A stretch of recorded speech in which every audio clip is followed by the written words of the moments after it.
Anda bersama saya Sir Histrozi. Hari ini saya akan mengajar subjek sejarah. Tapi saya tak akan sentuh apa-apa topik dalam silibus yang kamu belajar dekat sekolah. Saya tak akan sentuh form 5, form 3, form 2, tidak. Saya akan mengajar hari ini sejarah secara umum. Maksudnya saya akan terangkan sejarah itu secara keseluruhan. Apa yang berlaku dekat Malaysia. Kita akan belajar mengenai sejarah Malaysia. Kamu kena tahu mengenai sejarah Malaysia secara umum. Apa yang terjadi pada zaman dahulu. Bagaimana pada zaman dahulu boleh bertukar kepada zaman kita pada hari ini.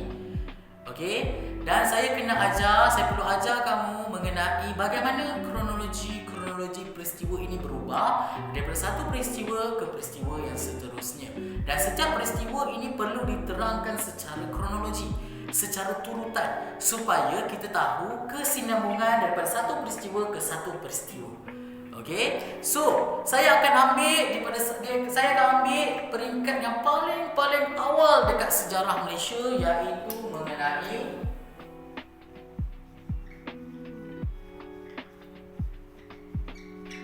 kerajaan awal di tanah Melayu ataupun kerajaan awal di Asia Tenggara. Kerajaan awal ini kamu dah pernah belajar dalam topik-topik sejarah kamu. Kalau kamu masih ingat, kerajaan awal ini kamu belajar ketika, kalau untuk pelajar-pelajar tingkatan 4 KBSM, kamu dah belajar ini pada bab yang ketiga tingkatan 4. Untuk sesiapa yang ambil silibus KSSM, kamu dah pernah belajar ini pada bab yang kerajaan alam Melayu tingkatan 2, bab pertama sampai bab yang keempat. Ini adalah kerajaan awal ataupun kita panggil sebagai kerajaan alam Melayu.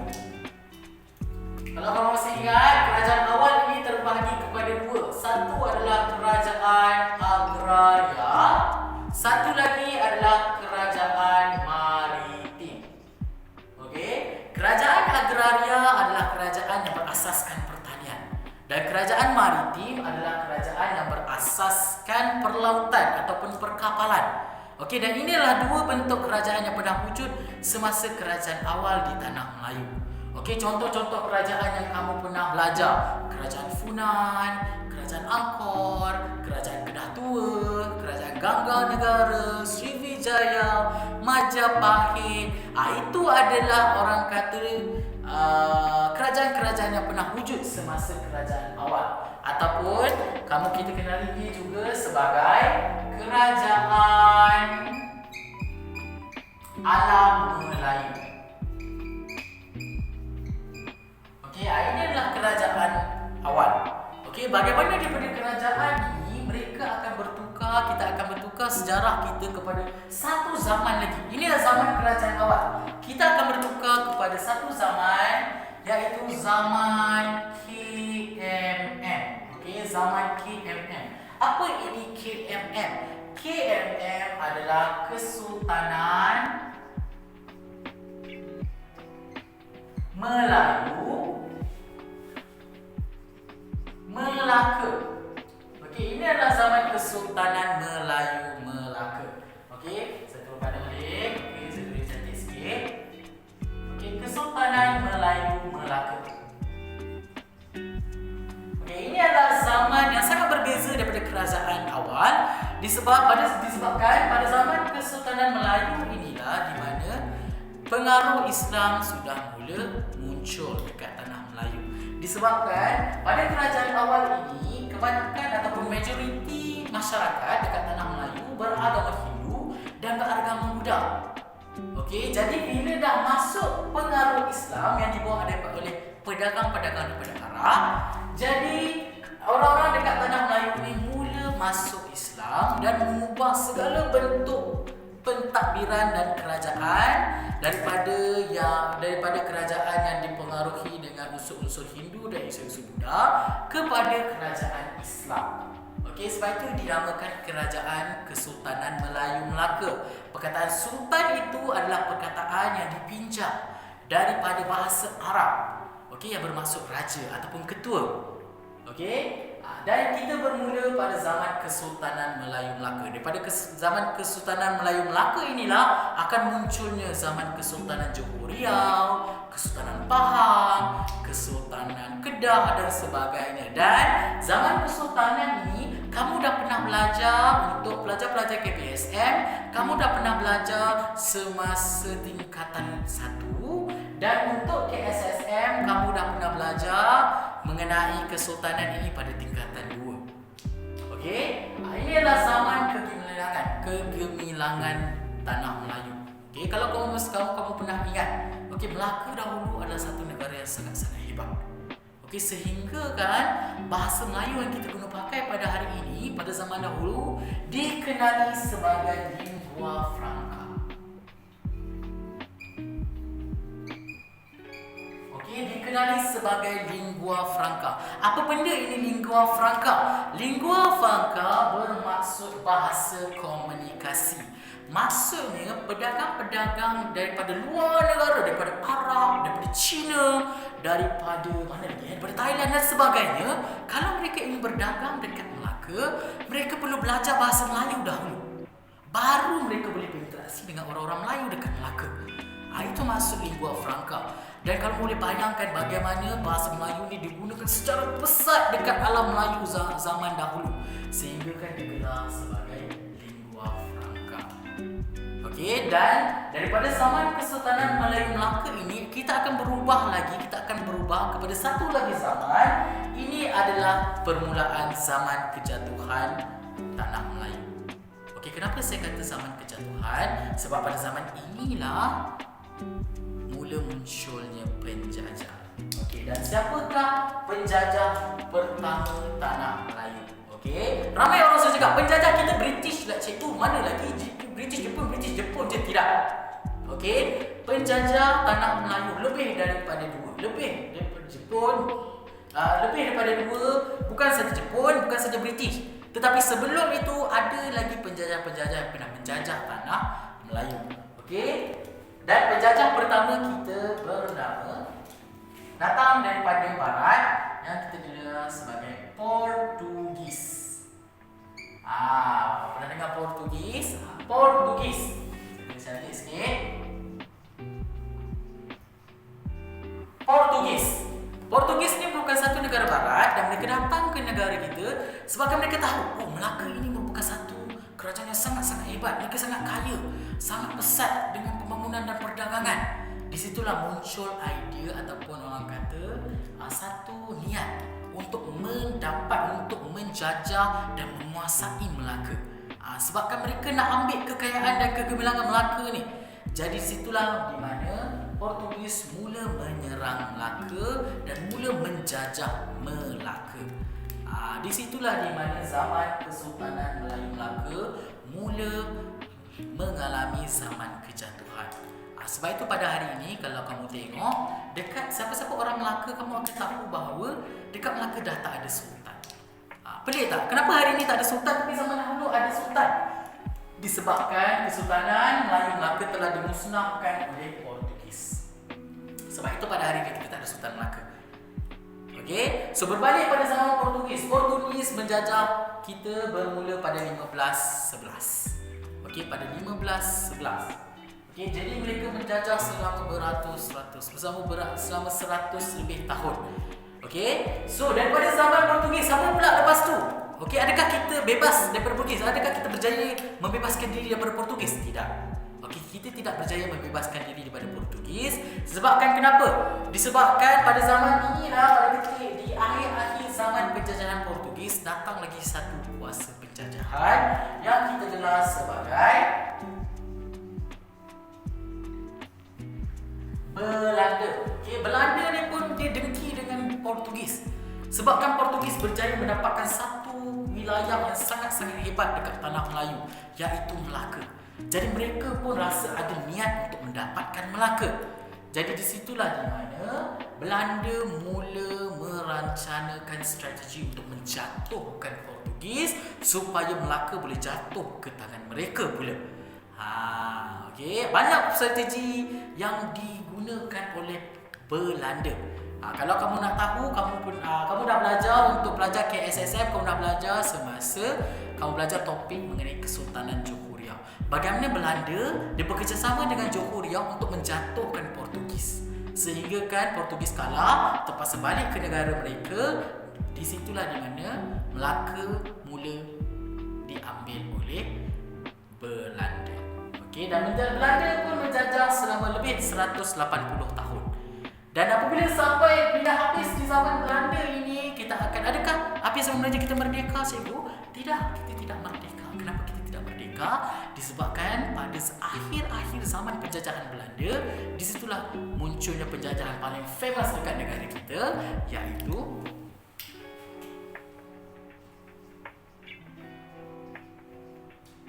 British. Okey, British adalah penjajah yang ketiga yang datang ke negara kita.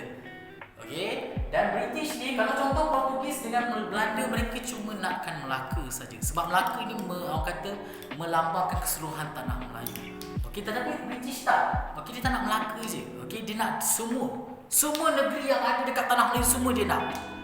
Jadi dia telah di akhir-akhir penjajahan Belanda, British mula masuk. Okey, siapa yang belajar, kamu dah pernah belajar pada tingkatan 3 mengenai bagaimana kedatangan British. Di mana Belanda pernah berlaku di akhir-akhir zaman penjajahan Belanda, nanti akan berlaku satu perang yang digelar sebagai Perang Napoleon, di mana Belanda pernah diserang oleh Perancis. Dan di situ di mana Belanda tidak boleh tinggal lama-lama dekat tanah Melayu. Dia perlu hantar askar dia untuk menyelamatkan negara mereka dekat Belanda yang tengah diserang oleh Perancis. Jadi di situlah di mana Belanda minta tolong dengan British untuk menjaga sekejap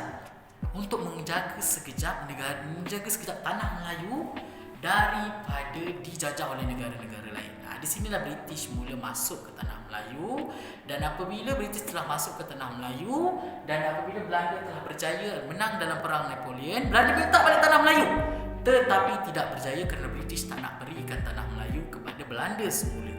Di situlah di mana mula penjajahan British dekat tanah Melayu selama lebih kurang 117 tahun.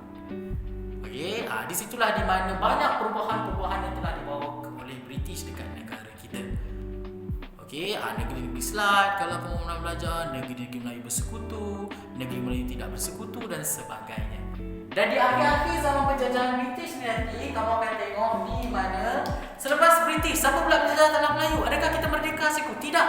Kita masih lagi tidak merdeka, sebab di situlah di mana di akhir zaman penjajahan British datang satu lagi kuasa yang kita gelar sebagai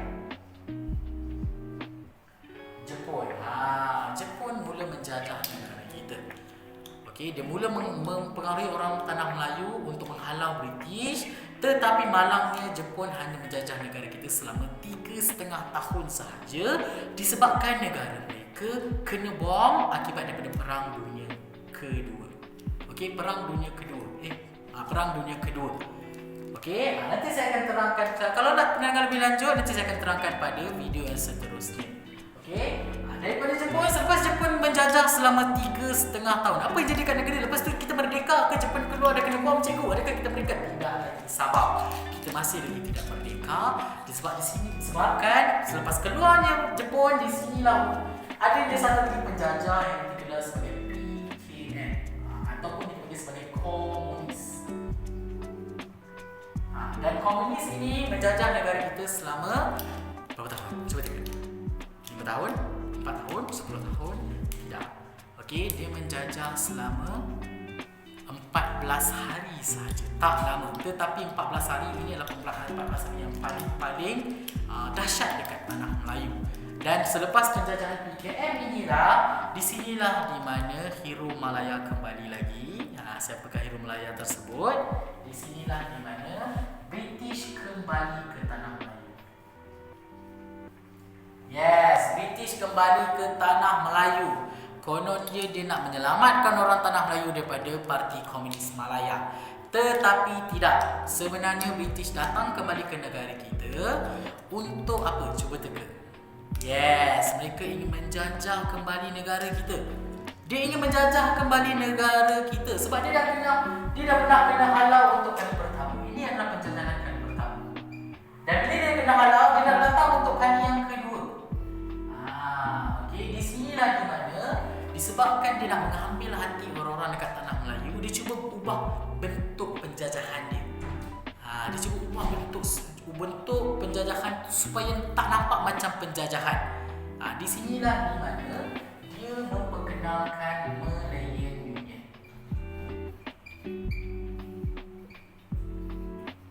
Okey, dia memperkenalkan Malayan Union. Tetapi orang-orang dekat tanah Melayu selepas British keluar untuk kali pertama, bila British datang balik, kita dah tahu sebabkan British ni kita dah kenal dia lama. Orang-orang tanah Melayu tidak menerima British untuk datang kembali ke negara kita. Okey, orang-orang dekat tanah Melayu tak terima dah. Okey, dia bawa lah Malayan Union macam mana pun kita tahu. Ianya adalah sebuah bentuk penjajahan. Okey, jadi kita tak terima dah British untuk kali kedua. Tidak, no, kita tak terima. Di sinilah di mana kita menubuhkan atau kita bersetuju untuk menubuhkan satu kerajaan yang baru yang kita kenal sebagai PTM 1948 ataupun nama panjangnya adalah Persekutuan Tanah Melayu 1948. Ini merupakan kerajaan yang ditubuh, pemerintahan yang ditubuhkan oleh orang Melayu sendiri, orang Tanah Melayu sendiri. Okey, yang diuruskan oleh orang Tanah Melayu disebabkan kita tak nak dah dijajah. Okey, kita dah pernah kita dijajah daripada zaman Portugis, okey, daripada zaman Belanda, British, Jepun, PTM atau British lagi. Okey, jadi di sinilah sampai di mana orang-orang kat Tanah Melayu sedar kalau kita nak mendapatkan hak kita sebagai orang sebagai rakyat dekat Tanah Melayu, kita sendiri kena memerintah. Kita tidak boleh bergantung kepada penjajah. Dan di sinilah di mana kita cuba membina ataupun mereka satu pentadbiran yang baru yang kita kenal sebagai Persekutuan Tanah Melayu pada 1948. Dan daripada 1948 sehinggalah 1956 kita cuba belajar macam mana nak mentadbir negara. Kita pilih, kita buat parti, kita tubuhkan United Malays National Organisation atau UMNO sebabkan kita nak dapatkan kemerdekaan. Kita latih orang-orang kat Tanah Melayu, kita latih tokoh-tokoh intelektual kat Tanah Melayu untuk tahu bagaimana untuk orang kata menguruskan sesebuah kerajaan. Dan akhirnya selepas beberapa tahun kita belajar untuk memerintah, di situlah di mana kita merdeka pada tahun 1957. Merdeka. Okey, ini adalah kronologi bagaimana sejarah Malaysia berlaku. Kalau kamu tengok daripada zaman kerajaan awal bertukar kepada zaman Kesultanan Malaka, lepas tu datang penjajah pertama, bertukar kepada penjajah kedua, bertukar kepada penjajah ketiga, lepas tu penjajah keempat, kelima, lepas tu British datang balik. Akhirnya kedatangan terakhir British ni kita tak terima disebabkan kita nak tubuhkan satu lagi pentadbiran di bawah pentadbiran atau pemerintahan orang-orang kat Tanah Melayu sendiri, dan di situlah kita berjaya dan akhirnya kita mencapai kemerdekaan pada tahun 1957. Merdeka. Okey, kalau kamu tengok kita merdeka dan kita lantik Tunku Abdul Rahman untuk menjadi Perdana Menteri Malaysia kita yang pertama. Dan itu adalah sedikit mengenai sejarah Malaysia. Okey, ini adalah yang kamu kena tahu bukan sebagai pelajar sejarah tapi sebagai seorang rakyat Malaysia. Kamu kena tahu sejarah Malaysia, dari mana asal usul kamu, dari mana asal usul Malaysia. Okey, kalau tidak guna kamu jadi rakyat Malaysia kalau kamu tak tahu mengenai sejarah Malaysia. Dan itu saja